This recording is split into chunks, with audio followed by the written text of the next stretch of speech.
नमस्कार दोस्तों, आइए आज की वीडियो में जान लेते हैं कि अगर आप शेयर मार्केट में स्टॉक्स में इन्वेस्ट करने की सोच रहे हैं तो आपको कौन कौन से पैरामीटर्स का ध्यान रखना चाहिए।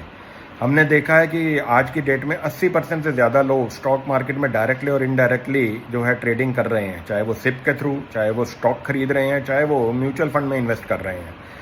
तो दोस्तों, हम हमेशा आपको ये कहना चाहेंगे, रिक्वेस्ट करना चाहेंगे कि जब भी आप स्टॉक मार्केट में इन्वेस्ट करते हैं तो आप एक बड़े इन्वेस्टर और एक लॉन्ग टर्म प्लेयर बन के उसमें एंट्री कीजिए।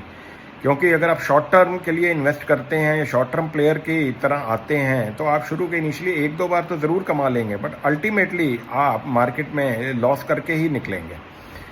तो आइए समझते हैं, अगर आप स्टॉक मार्केट में इन्वेस्ट करते हैं तो कौन कौन से पैरामीटर्स का आपको ध्यान रखना है। सबसे पहले गूगल में जाके दोस्तों screener.in खोल लीजिए।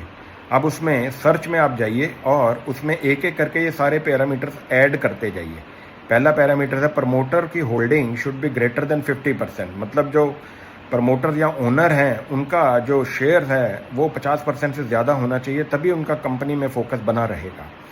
दूसरा है फाइनेंशियल इंस्टीट्यूशन, जो फाइनेंशियल इंस्टीट्यूशन कंपनी में इन्वेस्ट करते हैं उनका परसेंटेज ऑफ शेयर्स इस कंपनी में शुड बी ग्रेटर देन 3.5%। तो फाइनेंशियल इंस्टीट्यूशन अगर किसी भी कंपनी में इन्वेस्ट करते हैं और उनका शेयर 3.5% या उससे ज़्यादा होता है तो वो कंपनी के फंडामेंटल स्ट्रॉन्ग माने जाते हैं। अब तीसरी बात कर लेते हैं कंपनी की सेल्स ग्रोथ। कंपनी का रेवेन्यू जनरेशन या revenue growth should be greater than 10%। अब बात करते हैं आगे प्रॉफिट की। कंपनी का प्रॉफिट 12 से 15% जो है वो ग्रो करना चाहिए। अब आते हैं ROE के ऊपर, रिटर्न ऑन इक्विटी, वो 15% से ज़्यादा होना चाहिए। अब आप अगला पैरामीटर ऐड कीजिए ROCE, तो रिटर्न ऑन कैपिटल जो है वो इक्विटी के ऊपर कितना है वो 15% से ज़्यादा होना चाहिए। अब आ जाइए आप डेब्ट टू इक्विटी रेशो, कि पर इक्विटी के ऊपर आपका कंपनी का डेब्ट कितना है, यानी कि उधार कितना है, वो 0.5% से कम होना चाहिए। अब लास्ट हम बात कर लेते हैं, ऐड कर लेते हैं उसके अंदर, कि जो भी प्रमोटर्स के शेयर हैं वो प्लेज नहीं होने चाहिए, वो प्लेज परसेंटेज 0% ही रहना चाहिए।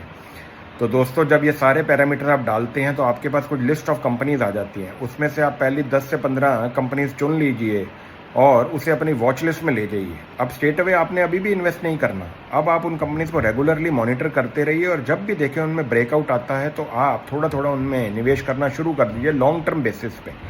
तो दोस्तों, ये जब आप इस पैरामीटर्स को यूज़ करके जो कंपनी निकाल के और ब्रेकआउट के बाद इन्वेस्ट करेंगे तो हमें पूरा कॉन्फिडेंस है कि आप अल्टीमेटली लॉन्ग टर्म में इसमें प्रॉफिट ही कमाएंगे।